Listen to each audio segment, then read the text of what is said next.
Hi everybody, welcome back to my channel. I'm wearing glasses today because I'm going to talk about something a little more serious. I'm going to let you come along with me on my never-ending, confusing and frustrating spiritual journey. And specifically today I'm going to be talking about the law of attraction and what bugs me about it. So, like many of you, I've had my bouts with anxiety, and I've always read spiritual books ever since I was a little kid, and I do read. My hand's here because I got this thing. Say hi. Okay. Anyways, she's always in my videos, it seems. Any hoodles.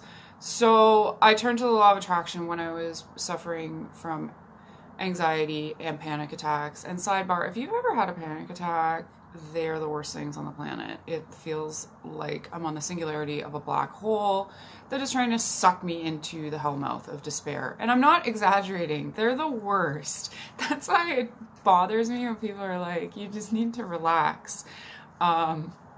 Drink some chamomile tea. It's bigger than that. It's bigger than that. It's a force to be reckoned with. And it is so dark and so scary and so awful. So the law of attraction says, basically in a nutshell, if you're feeling anxious, you're going to be attracting more anxiety. Wow, that's not nice. It blows my mind how this is dropped so nonchalantly in so many spiritual books. If I'm misunderstanding it, I would love to hear an explanation, because it's crushing. And of course I think about this in the midst of a super fun panic attack about how I'm probably just attracting more horrible feelings, and it's so crushing. It's so weighty, and I can't get my head around how any loving spiritual universe, God, whatever you want to call it, would bring you more pain. It doesn't seem fair, and it seems cruel. So I kind of at this point put my law of attraction books down, but I was reading a book about angels, because angels are super cozy and they're powerful beings, and they're there to guide you and assist you in the best direction for your highest good. But this kind of law of attraction stuff seeps into that. In particular, I was reading a book, and verbatim, the guy said, I'm not going to say who the author was. I don't know why my camera's doing it's going into sepia and then out. Anyways, so he says, remember, angels can only intervene when you aren't surrounding a situation with fear, as they cannot penetrate fear. Angels. Why does St. Michael have like armor and a sword if he can't penetrate fear? This doesn't make sense to me. And it's like it was literally just dropped at the end of a chapter. Like, okay, I'll just leave you with that nugget. Goodbye. And again, if you've experienced anxiety, depression, panic attacks, it's very, very difficult to get out of that. So what loving universe is going to add to that? And why can't angels, like, I'm sorry. So I'm like on the bathroom floor freaking out, and I turn to St. Michael and I'm like, can you help me out here? And he just like shrugs his winged shoulders and he's like, I can't penetrate fear. Seems absolutely bonkers to me, and how is that even helpful? Like, yes, I do agree, there's a lot of like super fun things going on in your brain when it comes to fear and anxiety, and I think it behooves one to take different healthy methods to help cope and hopefully overcome that. I totally 1,000,000% agree with it. I have a very hard time getting my head around a God and his angel friends that can't help out. Like, it just leaves you alone in this horrible state. I don't know. What's that about? Let me know. Maybe I'm missing something. I just put all those things aside. I kind of went back to some of the more comforting things in my Catholic childhood, like the Psalms, which, you know, it's more be not afraid. I'm with you. Let's add footprints in there too. God was carrying them the whole time. So those at least brought me some comfort, because I'm like, hey, God, I'm willing to work on this. Can you help me? Guardian angel, whoever, let's all do this together. Let's help me out with this anxiety, because it's absolutely crippling me from living my life and being happy and reaching my goals. And fear is horrible for your body too. It's just, the release of cortisol and stress hormones just wreaks havoc on your body, your skin, your organs, your bones, everything. It's just so physically taxing. So from a health perspective, also I wanted to conquer this. So I started reading, I decided to go to neuroscience. I started reading Joe Dispenza's book, Evolve Your Brain.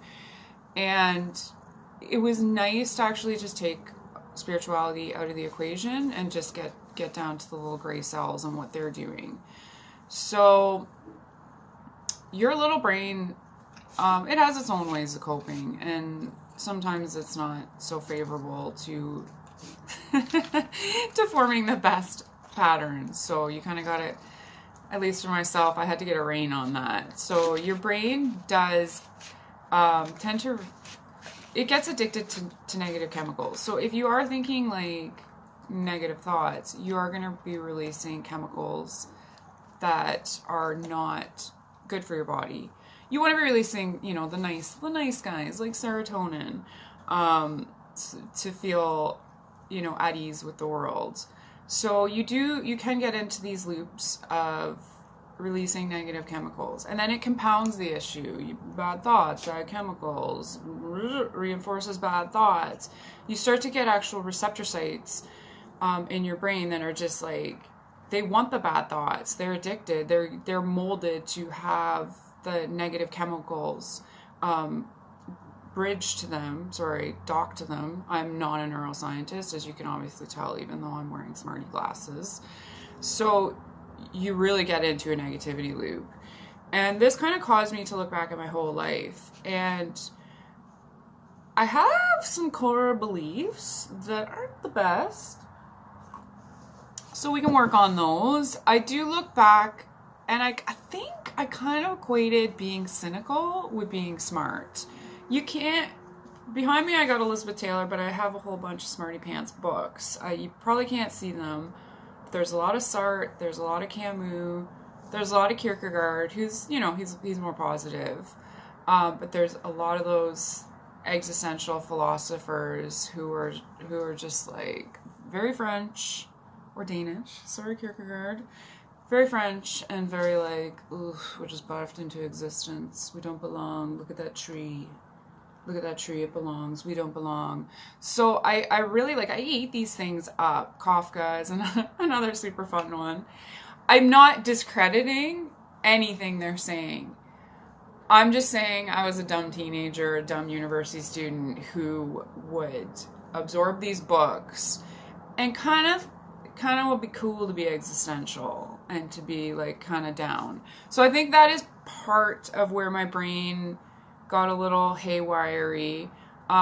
Lots of reasons, but it doesn't matter, because I got to a point where I need to live my life. I don't have the luxury anymore to sit around reading Sartre and wondering if he has the answers. I just don't have the luxury. I gotta work on my brain. I have to figure out a way to really love myself, really be positive, all that stuff. So I really took it to heart that the universe and God completely derped out on me and abandoned me, and it was up to me to kind of figure this out.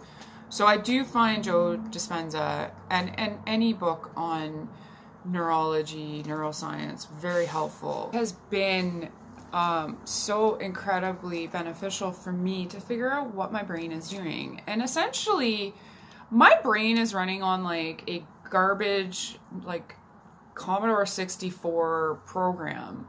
And it's really, it was time. It was time to upgrade all of that. And I had to start with my thoughts. And it's hard. And Joe Dispenza talks about how you're going to resist it. It's not going to feel normal. And this is, and it doesn't. Boy, it doesn't. Because I really just want to put on my beret and be a French existentialist most of the time. It does not feel easy at all. It feels completely uncomfortable. I've really fused my identity with the sort of negative core beliefs and thoughts I've been having all these years. So it feels like I'm being a false self, a different person to even have positive thoughts. Oh my God, now that I'm saying it out loud, it's so depressing. But there it is. I mean, a lot of us struggle with that, so no shame. This is where I think a lot of the self-help books, a lot of the law of attraction books miss an opportunity because I don't find they're very realistic about how tough the process is. Like I don't know, and again, this might be me, but it feels very much change your thoughts, change your life. I watch a lot of BoJack, and at one point, BoJack, he struggles with a lot of these issues too. He's had a really dark childhood and a lot of bad programming. His Commodore 64 is just chock full of like the scariest stuff. So he tries to have a fresh start. He's listening to this audiobook narrated by George Takei, and it's called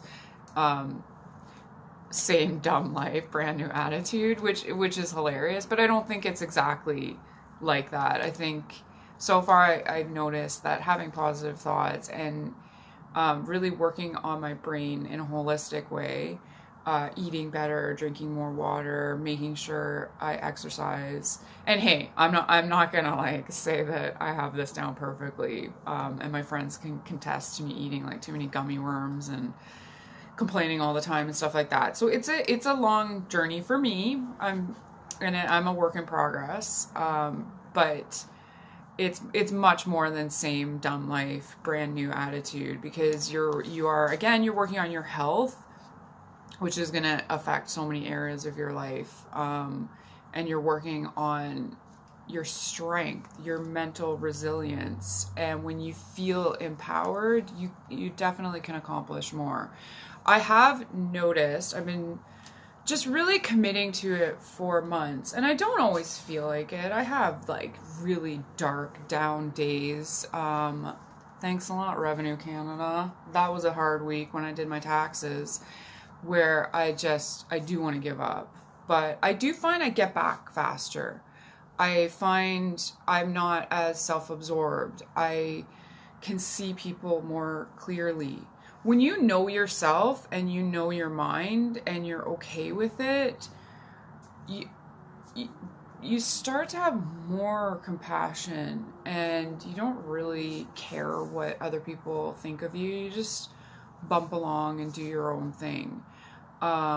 So I have noticed those improvements, which have been fantastic. I look back to my 20s and my teens, and I think of the mistakes I made at work and the judgments I had, and I just cringe. So I apologize to everybody if you had to deal with me during my insufferable years. It's nice. So and my health is better. My digestion's like a million, trillion, gazillion times better. And so, I mean, that's optimistic. It's hard. It's a bumpy road. It's commitment. I'm going to just keep trying to go at it and keep upgrading my system. Hopefully there's positive things in the future, but at the same time, I'm letting go of that a little bit too. I'm not as frustrated as I used to be about life, all the facets of life. Consciousness, am I right? It's the worst sometimes. These little kittens don't have to worry about that. They just know how to be present. I, on the other hand, have to constantly work on being present, and I love complaining, so it's a real task for me. So yeah, overall, bottom line, I think it's very beneficial to get rid of the stress triggers, to get rid of releasing a ton of stress hormones. It's hard. Like, I feel for everybody out there who has anxiety and depression. It's not easy. I'm giving you all my love and support because it's very, very difficult. For me, every aspect of my life has had to be tinkered with more and more so that I can create a brain that is, you know, loving and be the best self that I can be. Throw out the old garbage lizard brain programming it might be the rest of my life's work, but seeing the benefits is extremely helpful. And I will continue. I don't read much Law of Attraction anymore. It didn't have the benefits for me that I think it does for a lot of people. Just, it made me question whether or not God was ultimately fair. I just think, like, I do think the mind is very complicated. I think life is very complicated. And it felt a bit like people who have had it easier and tend to have better thoughts get rewarded. And I'm just not convinced that that's what life is about. I'm not saying to stew in bad thoughts by any means. I want to take all the judgment out of the equation, and as if I have the answers, and as if the universe and God and the angels are beings that don't have your best interest, but are just like, oh, derp, here you go, you're scared, oh, derpy derp, here's some more fear. I can't really get my head around that.